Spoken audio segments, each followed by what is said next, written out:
When you left us last time, we were moored at the lovely village of Shardlow, unable to continue our trip round the Leicestershire Ring because the River Soar had been closed due to flooding caused by the recent heavy rainfall. We're waiting to see if the river levels will drop, allowing it to be reopened to traffic.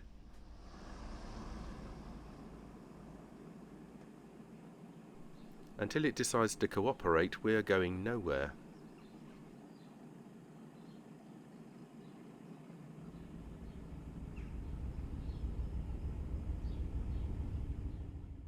We do have a few days spare in our schedule, but we realise that if we wait much longer, we'd have to tear round the rest of the Leicestershire Ring, which would be a real shame, as that part of the network is unknown territory for us and we're really looking forward to exploring it.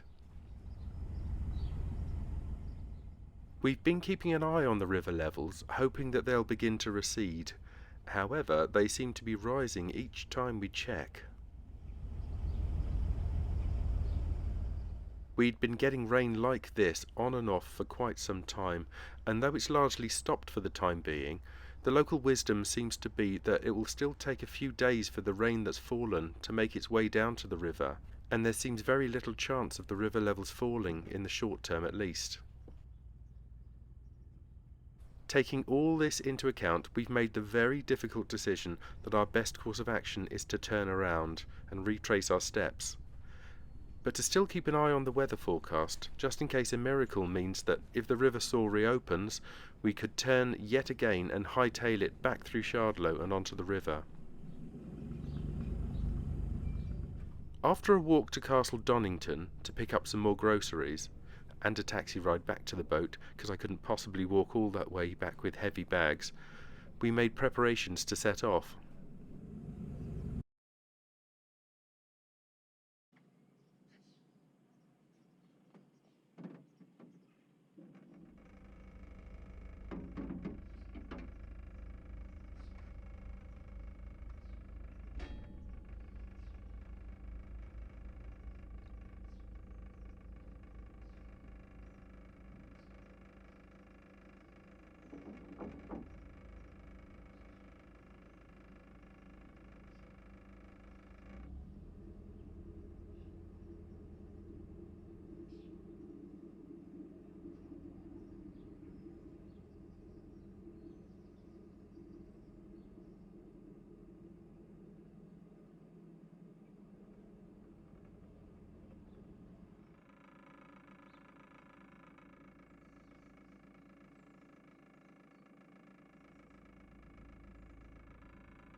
Our guidebook warned us not to pass Shardlow floodgates if the light was red, but it was only a short distance past them to Dobson's boatyard, where we cheekily used their entrance to turn.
There really are some lovely canal-side properties here.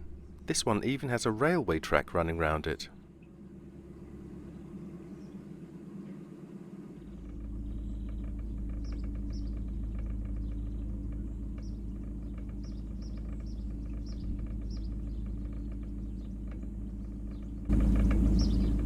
I wonder what the local swan and duck communities make of these beautiful giants.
here we were again, mooring at the same spot we'd used just a couple of days before.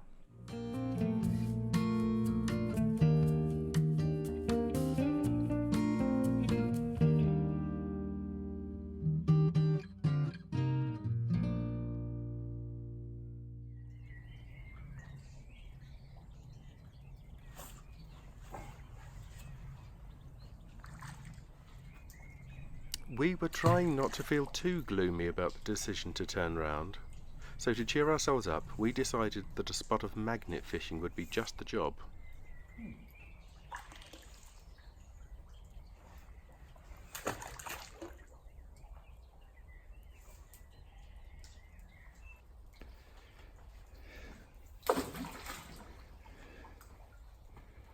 Good throw. Top tip, if you're doing this near Armco, beware getting the magnet stuck to it, especially some way below the waterline. It's really hard to get it free. Those magnets are powerful.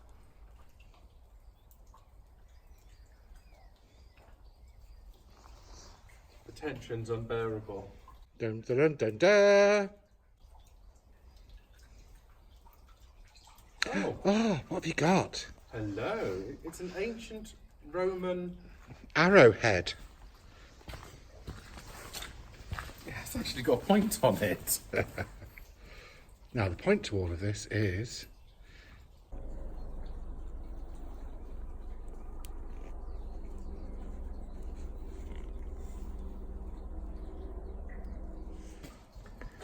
our biggest find.